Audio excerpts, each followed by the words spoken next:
everybody, and welcome back to my War Thunder Tips and Tricks series. And today we're going to be looking at how I spot vehicles.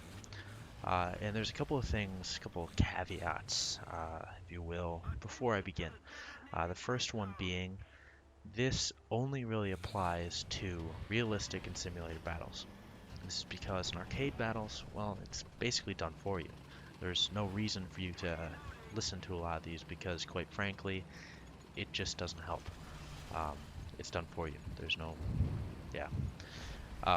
So for those of you who are looking to get into realistic and sim battles, let's continue. I'm gonna break up the rest of this video into three main parts.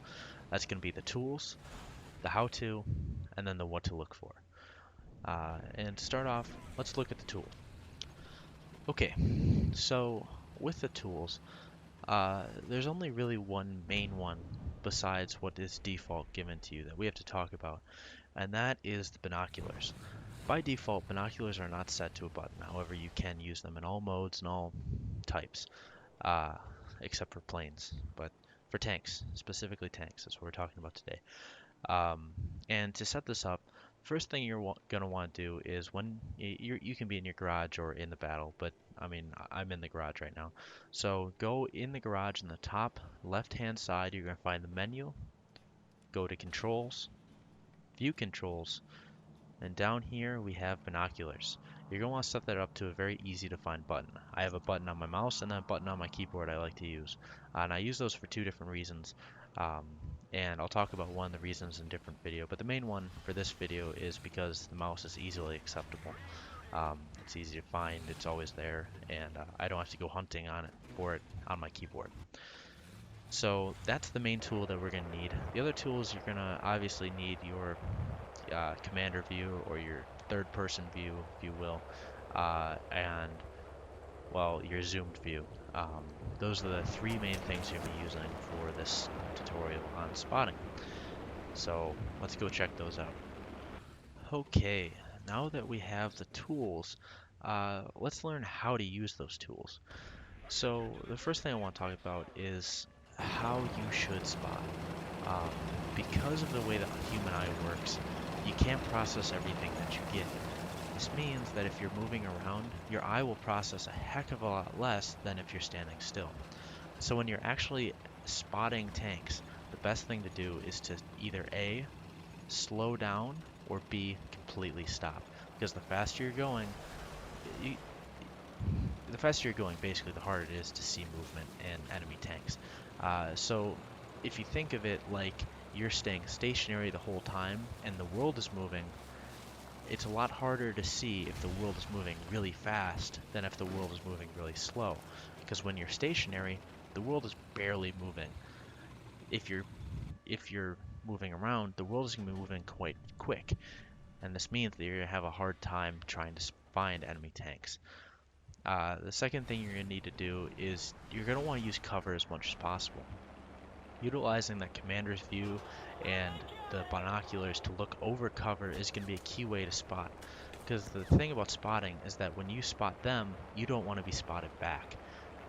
When you're trying to shoot things, now you kind of have to expose yourself. But when you're spotting, you don't necessarily have to expose yourself every single time. So that's going to be my second tip, is to, after slowing down or stopping, is to use cover as much as you can when spotting. Now, when I spot, there are a couple of things I usually do. Number one, I like to use binoculars in conjunction with the zoomed in third person view. This is a standard view in simulator battles, or if you do your zoom key, which I believe is standard as a Z in War Thunder, the zoom in function. This will put you basically on the roof of your turret. It gives you a little tighter field of view, and it lets you see movement on a broad scale. I like to use binocular view to then find details. Think of it like a really coarse comb is your commander's view, or right on the roof of the turret, and your fine comb is going to be your binoculars. So you're going to want to use your rough comb to find basically a lot of things, and then your fine comb to sift through all the information you just gathered. So those are the two two main ways I spot when I'm stationary. Another thing is when you are scanning, I like to not only look at the center of my screen, my physical screen, but also check your corners every once in a while. This means that I'll look in the top left corner, the top right corner, bottom left, or bottom right. This will do a couple of things. Number one, it will allow you to check some of your indicators, how much ammunition you have left, the map, um, your tanks, individual modules, things like that. It'll let you check these things. Um, but it also might get you a little bit more of that field of view I was talking about earlier when you're zoomed in. Because if you're staring at the center of your screen the whole time, not only you're losing situational awareness, but you're also losing a lot of that vital information that you need to do more than just spotting, is tanking. I mean, okay, so now that we've got the tools and kind of the how-to out of the way, let's talk about what to actually look for. Um, there are a couple of big things that you're going to want to look for, and easily the biggest one is going to be movement. Now, I like to classify spotting into two main areas, active and passive. And movement is definitely an active type of spotting. Now, what active means is that you actively see the tank. Passive is going to be more, it's not something that you actively do. It's something that just kind of happens in the back of your brain.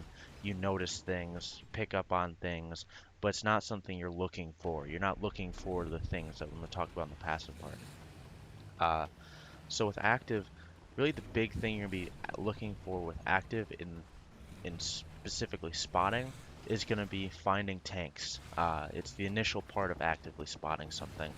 Um, Actively spotting something is mostly about getting information on the tank, IDing it, adding to your situational awareness, knowing what it's doing, finding its range, etc., etc. But also spotting the tank. This is really the end goal of all types of spotting, is to actively spot the tank.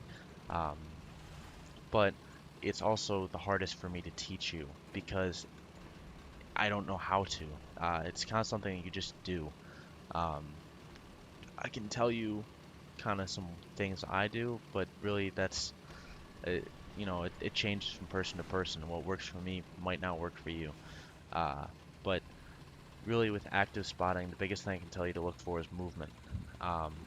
And because of that, you gotta have good spotting technique, I guess you could say. When you're moving, move slow. Specifically when you're trying to spot. I mean, if you're moving slow when you need to get out of cover, that's not good. But when you're trying to spot things, move slow.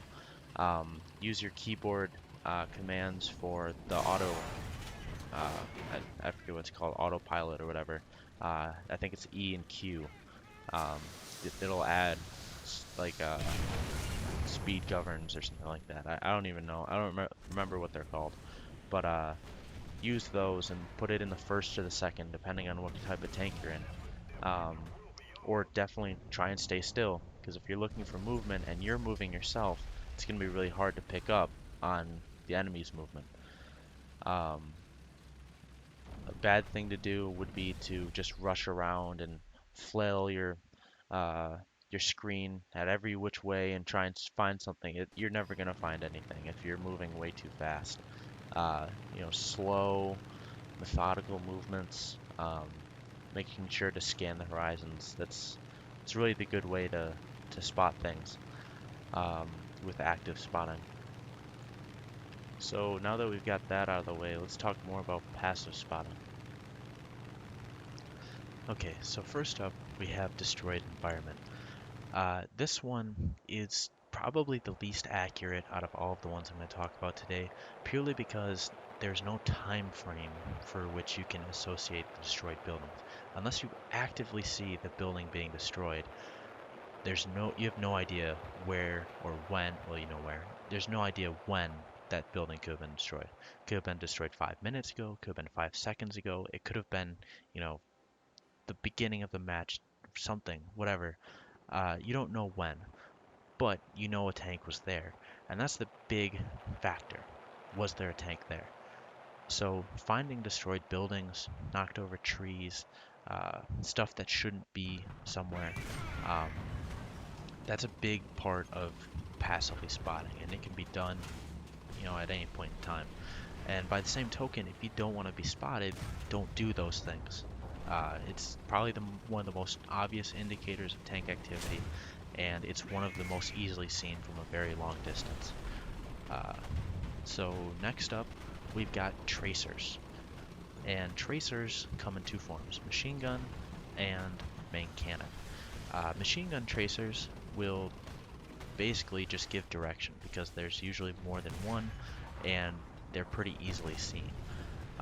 Main cannon tracers, on the other hand, tell you the type of ammunition. I don't know them all off the top of my head, but I know APDS is purple-ish. I think AP is like a light red. I don't remember all the tracers, but they all, I believe, have different colors, or at least a couple of them have different colors. They give you a little bit more information than just direction.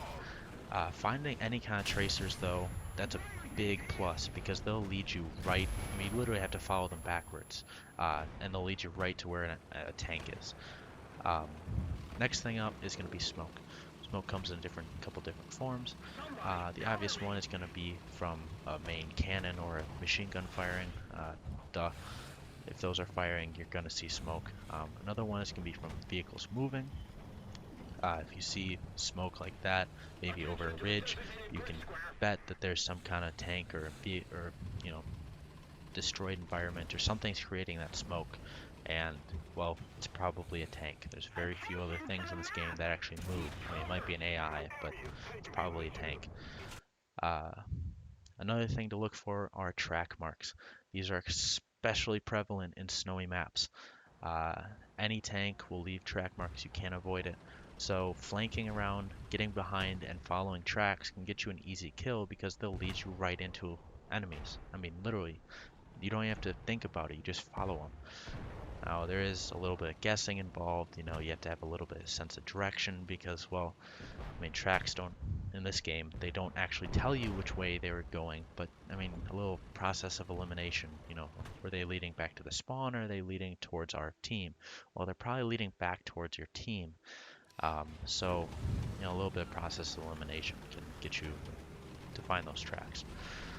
And probably the last one we have is the most overlooked, I think, and that's going to be sounds, noises.